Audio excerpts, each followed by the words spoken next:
وشيخنا عبد الحميد ملاذنا وهو ابن عبد الله زيد جماله وشيخنا عبد الحميد ملاذنا.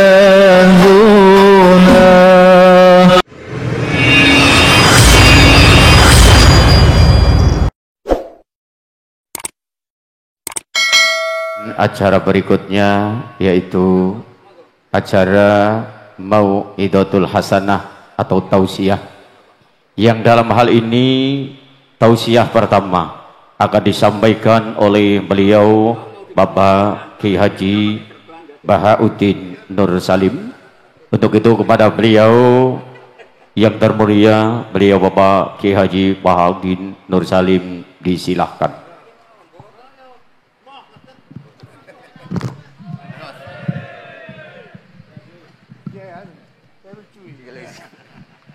Assalamualaikum warahmatullahi wabarakatuh. Bismillahirrahmanirrahim. Rabbi shrah li sadri wa yassir li amri wahlul 'uqdatam min lisani. Allahumma shalli wa sallim barik ala sayyidina wa lana Muhammadin wa ala alihi wa sahbihi asma'in, amma ba'du. Ingkang sangat kula hormati Pak D kawula Ki Haji Idris Abdul Hamid, wonten para habaib Habib Ahmad Al-Habsyi, wonten Profesor Hukum nih. Sedanten wonten niki nggih mitra kula teng UII. Tapi wonten PR saking tetangga Pak Mahfud itu. Kalau ada tanah cekungan terus diisi tanah, itu dipakai sama orang Madura. Ketika ditanya sama yang punya, ini tanah saya, yang tanah kamu di bawah, yang atas tanah saya. Itu mohon dijawab oleh pakar-pakar fikih maupun pakar-pakar hukum itu. Jadi kalau ada cekungan dibruk, kemudian tetangga Pak Mahfud pakai, itu milik siapa?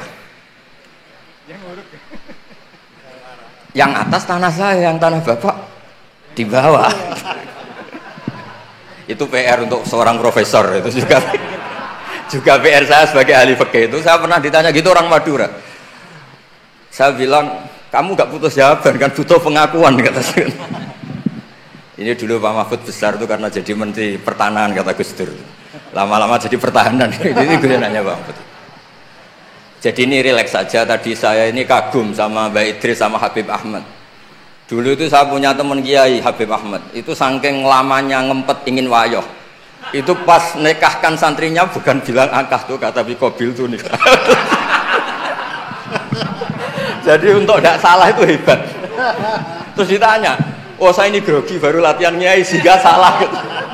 Terus kadung ya? Ya, ada kiai yang pinter. Kemarin pas mempelainya jelek, Anda tidak keliru katanya. Ternyata karena nganten putrinya tuh cantik, langsung bilang Kobil tuh nikah. Kalau pas jelek bener. Jangan-jangan pengalaman pribadi. Terus niki keluarga sedanten maafot. Jadi dulu Pak Hamid lahirnya di dalam ini, Kiai Hamid. Kiai Hamid lahir di sini, punya abah asmane niku Abdullah bin Umar. Kiai Abdullah itu punya saudara kandung tuh buyut saya. Buyut saya itu ruju paling terakhir, sehingga mas-mas di sini ini kumoluhur semua sama saya. Main suruh, main apa itu. Karena saya ini mazlum terus ditegur alim, sehingga mazlum itu orang paling didolimi. Jadi akhirnya Allah simpatik, terus yang paling top akhirnya termasuk saya. Karena paman-paman ini dolim saja nyuruh. Saya ini kiai paling gak suka diundang. Bukan karena saya sombong, gak diundang tuh ribet. Ngomong harus muji yang punya rumah. Tadi Mas Zainul ini yang namanya Mas Zainal Arifin tuh ini di struktur ponaan, tapi gara-gara pengasuh tadi disebut Pak Mahfud nomor 1. Itu sepanjang sejarah. Naturalisasi. Mantu ya, naturalisasi. Ini kayak ini juga naturalisasi ini. Jadi mantu-mantu itu agak berulah Pak Mahfud. Kalau saya ini gen asli, saya punya darahnya Ki Umar. Terus tadi seperti yang dikatakan Pak Mahfud, ini buatan kelas sebut profesor ya Pak Mahfud, mohon kersane ketok putrane tokoh Partai NU Pak Mahmud itu. MD nih. Mahmud ya? Mahmud. Buatan yang MD-nya. Mahmudi. Itu nama hoki katanya. Karena punya teman Mahfud yang nggak dikasih MD itu nggak hoki. Yang temannya nggak dipakai MD, nggak hoki. Yang hoki itu yang dikasih. Yang dikasih MD. Jadi ini luar biasa. Abahnya dikenang sampai diletakkan terus ya. Dikira itu gelar, orangnya nggak tahu dikira gelar. Saya cerita sedikit tentang komposisi tadi. Yang ngarang Sholawat Badar itu Mahfud itu ya Duriyas ini. Namanya Ki Ali bin Mansur bin Siddiq ya. Kalau mbah saya kandung Fatimah binti Idrus bin Umar. Jadi mbah Idrus itu saudara kandungnya Ki Abdullah. Nama kecilnya Abdul Khalik. Dulu itu ini cerita ke mas-mas yang gak pati seneng ngaji. Ini buatan nyindir. Cerita mas-mas yang buatan pati seneng ngaji Bang. Dulu ketika di umum diajarkan matematika porogapit, itu di pondok sudah dikasih metode porogapit yang lebih simpel. Jadi kalau 2,5 itu di bahasa Faraid disebut rubu'ul usyur. Karena orang Arab itu gak suka nulis, sehingga kalau 100 2,5-nya berapa disebut rubu'ul usyur. Ditaksir dulu, 1/10-nya 100 kan 10. Nah setelah 10 rubu'nya 1/4-nya berapa? 2,5. Sehingga tanpa ditulis tahu, misalnya saya 1 miliar, 2,5-nya berapa? 1 miliar berarti 1/10-nya 100 juta, 1/4-nya berarti 25 juta, namanya rubu'ul usyur. Sehingga saya pernah ketemu pakar matematika dari beberapa kampus, cepet-cepetan ngitung matematika, itu kita tidak kalah. Karena saya jenis cucu Mbah Umar yang sinau, ini nyindir putu-putu sing berapati seneng sinau. Terus monggo kalau aturi tobat nggih kersane. Karena saya ini tiap acara di sini niku dikongkon pidato, tapi posisi ini dikongkon, mboten kehormatan gratisan bisa ada. Intinya gue gratis ini. Kemarin saya itu di hallnya Pak Hamid, sebetulnya mau dibarengkan jenengan tanggal 24, tapi katanya Pak Mahfud milih yang rame, Pak Mahfud milih yang 25. Karena saya ini bakat wali jadi milih yang 24 itu. Jadi sebetulnya di tradisi matematika pondok itu tidak kalah cepat. Misalnya 1/20 atau 1/10. Misalnya zakatnya zuhur itu disebut usyur au nisful usyur. Jadi kalau kita punya aset 100, usurnya 10. Kalau nisful usyur berarti 5. Nah, ketika di kampus diajarkan itu 1/20, santri bingung, mereka mikir porogapit. Sebetulnya itu usyur atau nisful usyur.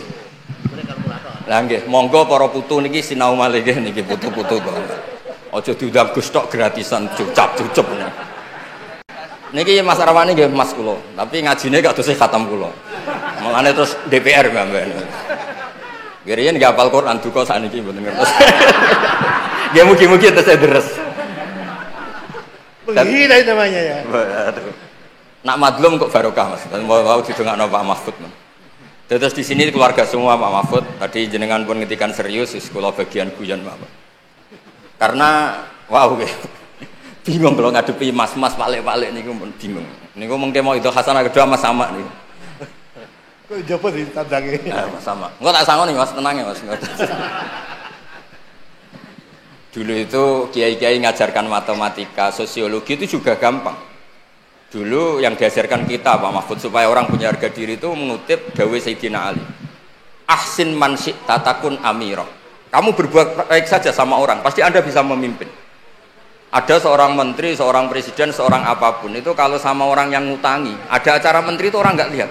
Itu ada menteri datang, diajak sama orang yang nggak siapa-siapa, nurut. Loh kenapa kamu nurut? Saya punya utang orang ini Gus. Jadi ahsin man syi'ta takun amira. Terus wastahni amman syi'ta takun nadhira. Dan kamu tidak usah butuh orang lain, maka kamu setara. Itu kenapa para kiai-kiai yang masih megang ini ketika kenal orang kaya, kenal pejabat biasa saja, karena sekali butuh, wah masalah. Jadi wastahni amman syi'ta takun nadhira. Terus terakhir wahtas ila man syi'ta takun asira. Dan silahkan kamu butuh orang lain, maka kamu akan menjadi tawanan orang itu. Sehingga di tradisi kiai itu meskipun orang paling miskin pun itu punya harga diri karena tidak punya utang. Wastahni amman syi'ta takun nadhira. Kamu tidak bisa butuh orang lain, pasti kamu setara. Kalau kalian Mas Sama ini kalah, ngundang Mas, ya Mbak Kiai Behi keren. Putu Mbah Hamid. Sering neror kula ini putune wali. Mbah Hamid dulure mbahku paling padha waline. Terus ojo saingan Mbah, saiki saingan putu. Ya cocok saingan putu lah ya. Saingan. Kula niku ngorek ikhya lho, Mas. Siap. Niku keren. Oh, enggak namanya. Dereng. Berarti kalah. Nggih Habib Ahmad niku kan ngora Ihya niku. Riyen Mbah Hamid senenge ngaji iya sama Habib Ja'far. Sudah tak kasih sarahnya biar macamnya gampang. Terus dulu itu kiai-kiai ngajarkan matematika itu gampang, jadi dikasih tahapan. Misalnya 2,5 nyebutnya rubu'ul usyur. Jadi ditaksir dulu, di 1/10 dulu, baru setelah itu ditarbek di 1/4. Sehingga ketika angka misalnya 1 miliar ya gampang saja, 1/10-nya itu 100 juta, berarti 1/4-nya itu 25. Kemudian era modern itu disebut 2,5. Jadi sebetulnya kalau kita ngaji khatam itu masalah sosial, masalah politik. Masalah politik juga sama. Saya punya kitab banyak tentang makalah-makalah politik. Itu diantaranya yang dikutip juga lagi-lagi beberapa sahabat ngendikan fakub hanlakum hina sirtum horodon yurma. Buruk sekali kamu umat Islam ketika jadi objek sasaran. Itu dulu pernah ada seminar ekonomi saya ngisi itu. Ketika orang Islam suka haji, yang kepikiran bikin sajadah itu orang Cina. Ketika orang Islam suka umroh itu yang bikin pakaian ihram itu orang Cina. Jadi objek. Jadi kita butuh orang Islam sing kedonyan supaya gak jadi objek. Dulu politik juga sama. Kiai-kiai kon milih caleg, bariku dia kali tok ora tau dadi aktor. Bosen dia kali terus dados Mas Arwani niki, dadi nyalek piyambak. Nggih ngoten mawon. Assalamualaikum warahmatullahi wabarakatuh.